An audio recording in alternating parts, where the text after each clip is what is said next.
Good morning, students of class 12th. Welcome to another session of our online classes. कल हमने start किया था एक नया chapter, the chapter number 2 of flamingo book, और उसका नाम है द लॉस्ट स्प्रिंग. ठीक है, उसमें हमने पढ़ा कि जो राइटर हैं अनीस जंग, वो क्या कहती हैं. वो कहती हैं कि एक लड़का था जिसका नाम था साहिब, और वो मेरी पड़ोस में जो है वो कूड़ा करकट के ढेर में जो है वो हमेशा कुछ ना कुछ तलाश करता रहता था. गोल्ड, सोने की तलाश में रहता था. तो एक दिन मैंने पूछ लिया कि why do you do this, कि आप ये काम क्यों करते हो. और फिर साथ में मैंने ये भी बोल दिया कि आप स्कूल क्यों नहीं जाती हो. और मुझे रियलाइज़ हुआ कि मुझे ये बात उसको नहीं कहनी चाहिए थी. साथ में फिर थोड़ा सा इंट्रोडक्शन दे रही हैं कि साहिब जो है वो कहाँ का है. वो बताती हैं कि वो ढाका यानी बांग्लादेश की जो कैपिटल है उस जगह से जो है वहाँ से आया हुआ है, वहाँ उनका घर होता था. और उसकी माँ ने बताया, साहिब को बताया हुआ है ये कि बहुत बड़ा तूफ़ान आया था और वो उनके घर को उड़ा के ले गया, और इसलिए वो अब इस बड़े शहर में आके रह रहे हैं. ठीक है, तो अब फिर कहती हैं, नेक्स्ट पेज से है, पेज नंबर आई थिंक 14 है. If I start a school will you come. Anees Jung यानी राइटर जो है पूछती हैं साहिब से, if I start a school, अगर मैं एक स्कूल स्टार्ट करूं, विल यू कम, तो क्या तुम आओगे. आई आस्क हाफ जोकिंग, मैंने ये बात जो है उसको हाफ जोकिंग यानी ऐसी मजाक में ही, मतलब जोकिंगली बोली. हाफ जोकिंगली यानी थोड़ा सा, मतलब मेरा वो था कि थोड़ा सीरियसनेस था और थोड़ा उसमें जोक भी था, यानी बिना कुछ सोचे समझे मैंने ये बात पूछ ली. तो उसने आगे से क्या जवाब दिया, येस ही से स्माइलिंग ब्रॉडली. तो उसने आगे से जवाब दिया स्माइल करते हुए, मुस्कुराते हुए, और बहुत बड़ी मुस्कुराहट यानी ब्रॉड, चौड़ी मुस्कुराहट से जो है वो जवाब दिया, येस हाँ. A few days later I see him running up to me, is your school ready. A few days later I see him running up to me, कुछ दिन बाद, चंद दिन बाद, फ्यू हो गया यानी चंद दिन बाद मैंने देखा साहिब को कि वो दौड़ते हुए मेरे पास आ रहा है. और उसने क्या सवाल पूछा, इज़ योर स्कूल रेडी, क्या आपका स्कूल रेडी है, मैंने तैयार है. It takes longer to build a school, मैंने आगे से जवाब दिया कि स्कूल को बनाने में, स्कूल को तैयार करने में काफ़ी ज़्यादा वक्त लगता है, इससे ज़्यादा वक्त लगता है. आई से embarrassed eight having made a promise that was not meant, ये बोलते हुए मैं एम्बेरस भी हो गई, मैं शर्मिंदा भी हो गई, क्योंकि मैंने जो प्रॉमिस इससे किया था वो मैंने ऐसे ही, मतलब आनन फानन में बिना सोचे समझे जो है वो बात मैंने कह दी थी, यानी मैंने उसको प्रॉपरली मीन नहीं किया था, दिल से वो बात नहीं कही थी. But promises like mine abound in every corner of his bleak world, लेकिन जो प्रोमिस जैसे मैंने किए, जैसे मैंने उससे प्रॉमिस किया था, वादा किया था, ऐसे प्रोमिस जो हैं वो साहिब की ज़िंदगी में, साहिब की दुनिया में, साहिब के वर्ल्ड में हर कोने पे मिल जाते हैं. और ये वर्ल्ड कैसा है, साहिब की दुनिया कैसी है, ब्लीक यानी काली, डार्क, ग्लूमी. ठीक है. After months of knowing him I ask him his name, कई महीने तक उसको जानने के बाद, यानी काफ़ी अरसे से मुझे पता था कि ये लड़का है जो कूड़ा करकट जो है वो उसमें से कुछ ना कुछ तलाश करता है. तो काफ़ी महीनों बाद मुझे उसका जो है नाम पता चला, मैंने उससे उसका नाम पूछा. साहिबे आलम ही अनाउंसेस, उसने जवाब दिया मेरा नाम साहिबे आलम है. साहिबे आलम का मतलब हो गया सारे आलम का साहिब, यानी मास्टर ऑफ द वर्ल्ड या मास्टर ऑफ द यूनिवर्स. उसने ये ऐलान किया, यानी उसने मुझे बताया.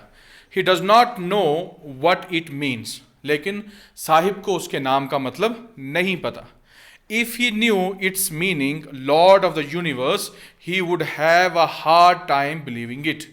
अगर साहिब को उसके नाम का मतलब पता होता, और नाम का मतलब क्या है, लॉर्ड ऑफ द यूनिवर्स या मास्टर ऑफ द यूनिवर्स, या आलम का या कायनात का मालिक, तो अगर ये मतलब उसको पता होता उसके नाम का, तो उसको इस बात पे यकीन नहीं होता, बड़ा मुश्किल था. Unaware of what his name represents, he roams the streets with his friends. अपने नाम का मतलब जाने बिना उससे अनअवेयर है साहिब, यानी बिल्कुल वो जानता ही नहीं उसका नाम का मतलब क्या है।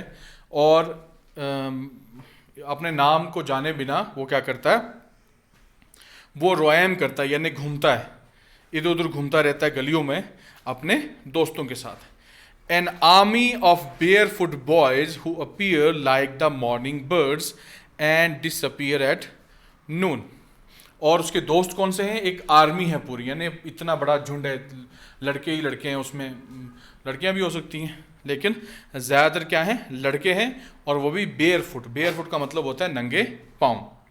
और वो अपीयर होते हैं यानी नमूदार होते हैं सुबह, जैसे कि सुबह परिंदे नमूदार होते हैं, यानी सुबह सुबह देखो ना आप, जल्द सुबह जब होती है सुबह सादक, और उसके बाद क्या होता है कि परिंदे आ जाते हैं, ठीक है, आपको परिंदे दिखेंगे। लेकिन जब नून का टाइम होगा यानी दिन का, दोपहर का, तब परिंदे जो हैं वो कहीं गायब हो जाते हैं। तो वैसे ही ये बच्चे भी, ये लड़के भी क्या करते हैं, सुबह को तो आते हैं और दिन को दोपहर में गायब हो जाते हैं। Over the months I have come to recognize each of them. और इतने महीनों से उनको जानने के बाद, यानी इतने टाइम से मैं इन लड़कों को जानती हूँ, अब मैं हर एक को रिकोगनाइज कर लेती हूँ, यानी अब मैं हर लड़के को इंडिविजुअली अलग अलग पहचान लेती हूँ। रिकोगनाइज का मतलब क्या होता है, पहचानना। Why aren't you wearing chappals I ask one. अब ये वाई जो है ना, आरंट, आरंट मैंने पढ़ा, ठीक है, ये आर नॉट का शॉर्ट है, ठीक है। Why aren't you wearing chappals I ask one. मैंने उनमें से एक लड़के से पूछा कि तुम चप्पल क्यों नहीं पहनते हो, तुमने चप्पल क्यों नहीं पहनी हुई। तो उसने क्या जवाब दिया, my mother did not bring them down from the shelf, he answers simply. तो वो आगे से जवाब देता है कि मेरी माँ ने मुझे शेल्फ से उतार के नहीं दी चप्पल, यानी चप्पल जो है वो शेल्फ के ऊपर रखी हुई थी, कहीं अलमीरा के ऊपर, या शेल्फ जिसको हम छत्ती बोलते हैं अपने इधर लोकल लैंग्वेज में, तो उस पर कहीं रखी हुई थी, तो मेरी माँ ने वो मुझे उतार के नहीं दी, इसलिए। बड़ा ही सिंपल जवाब दिया उसने।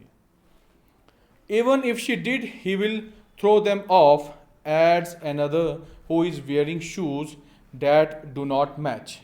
ये जब बात इस लड़के ने की तो फिर एक दूसरा लड़का बोला, वो क्या कहता है, Even if she did, he will throw them off. अगर इसकी माँ जो है इसको उतार के भी देती चप्पल, तब भी ये उन चप्पलों को फेंक देता। ये बात ऐड की किसने, एक और लड़के ने, जो कि जिसने क्या पहना हुआ था, shoes, who is wearing shoes, shoes पहने हुए थे, जूते पहने हुए थे, डैट डू नॉट मैच, जो कि आपस में मैच नहीं करते थे। When I comment on it, जब मैंने इस बात पे कमेंट किया, यानी इस बात पे अपनी टिप्पणी की, मतलब अपना रिएक्शन दिया, he shuffles his feet and says nothing. उसने क्या किया कि अपने पाँव जो हैं वो पीछे कर लिए और कुछ नहीं बोला। I want shoes says a third boy who has never owned a pair all his life. एक तीसरा लड़का जो है बोला, आई वॉन्ट शूज, मुझे जूते चाहिए, और उसने अपनी ज़िंदगी में कभी भी जूता नहीं पहना, जूतों का जोड़ा नहीं पहना। Traveling across the country, I have seen children walking barefoot in cities on village roads. Traveling across the country यानी पूरे मुल्क में घूमते हुए मैंने ये चीज़ देखी। I have seen children walking barefoot, मैंने बच्चे देखे हैं नंगे पैर चलते हुए, in cities, शहरों में, या फिर on village roads, और इवन के गाँव की रोड्स पर भी, गाँव की सड़कों पर भी। It is not lack of money but a tradition to stay barefoot is one explanation. कहती हैं कि एक एक्सप्लेनेशन तो इसकी ये है कि ये पैसों की कमी की वजह से नहीं है, ये एक ट्रेडिशन, एक रिवाज, ट्रेडिशन हो गया रिवाज के तौर पे है, इसीलिए कुछ बच्चे जो हैं ऐसे ये चप्पल वगैरह नहीं पहनते, शूज़ वगैरह नहीं पहनते और बेयर फुट रहते हैं, यानी नंगे पाँव रहते हैं। एक एक्सप्लेनेशन तो ये है, एक वजह तो ये लोग कहते हैं कि ये। I wonder if this is only an excuse to explain away a perpetual state of poverty. मैं कभी कभी इस बात पे वंडर करती हूँ, ताज्जुब करती हूँ कि ये लोगों ने एक एक्सक्यूज़ बनाया हुआ है, एक बहाना बनाया हुआ है इसको छुपाने के लिए, किसको, पॉवर्टी को यानी गुर्बत को छुपाने के लिए और गुर्बत को जो है वो एकदम दरकिनार करने के लिए, यानी वो ये बात तस्लीम करने को तैयार नहीं है कि इन बच्चों ने चप्पल या शूज़ इसलिए नहीं पहने क्योंकि ये गरीब हैं। उल्टा वो ये बोलते हैं कि नहीं जी ये तो रिवाज है, इसमें गरीबी का कोई मसला नहीं।